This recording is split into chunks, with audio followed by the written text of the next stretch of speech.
नमस्कार दोस्तों, आपका मेरे YouTube चैनल पर स्वागत है। मैं रमन चौहान आज आपसे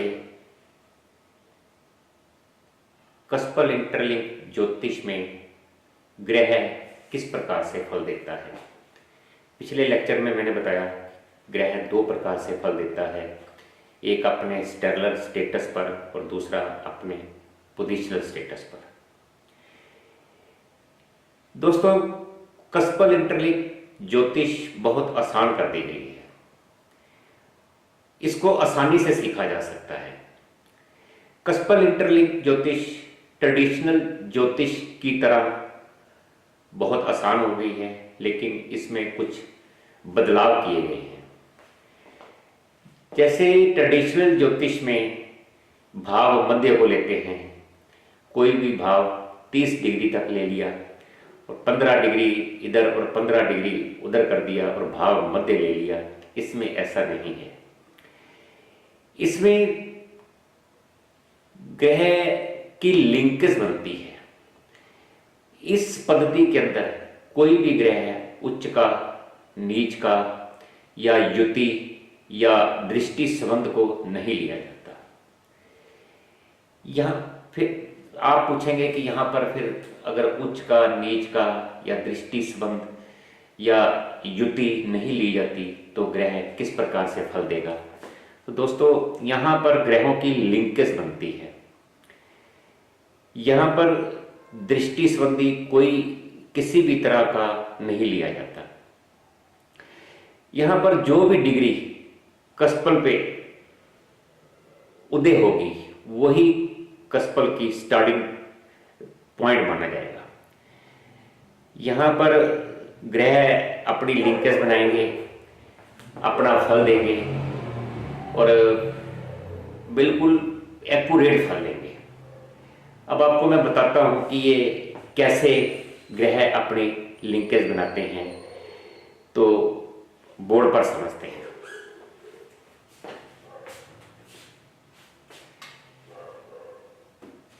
कस्पल इंटरलिंक ज्योतिष के अंदर कोई भी ग्रह अपने नक्षत्र स्वामी का फल देता है। जैसे ग्रह ए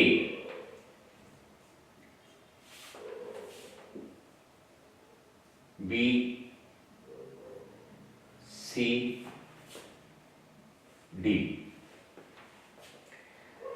ग्रह ए, प्लेनेट ए बी के नक्षत्र में है, सी के सब में है और डी के सब में है। बी स्टार और ये सब लॉन्ग और ये सब लॉन्ग।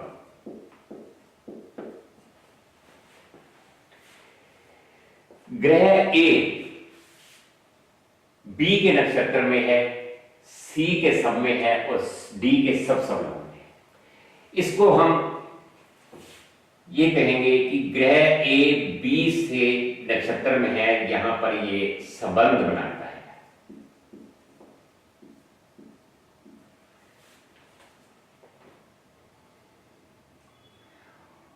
और यहां पर प्लैनेट प्रतिबंध करता है।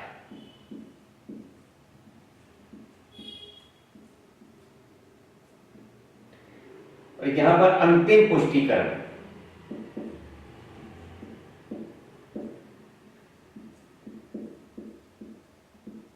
अंतिम पुष्टिकरण ग्रह ए बी के नक्षत्र में है। मान लो ग्रह ए बी के नक्षत्र में है तो कस्पल कुंडली के अंदर कोई भी ग्रह है, मान लो 2 में आता है, 4 में, 6 में, 9 में, 11 में, तो दोस्तों इस प्लैनेट की दशा में ये हमारा सोर्स प्लैनेट है। जब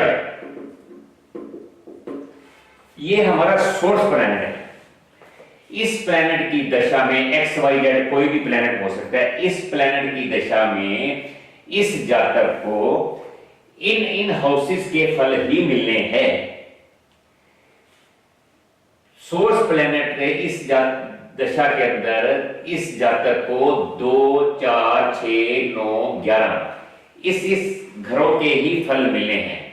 ये फल हाँ होंगे या ना होंगे, ये हमारा प्रतिबद्ध वाला प्लैनेट बताएगा, यस नो। अंतिम पुष्टिकरण पर फाइनल बताएगा कि ये फल इनको मिलेंगे या नहीं मिलेंगे। वो कैसे बताता हूं।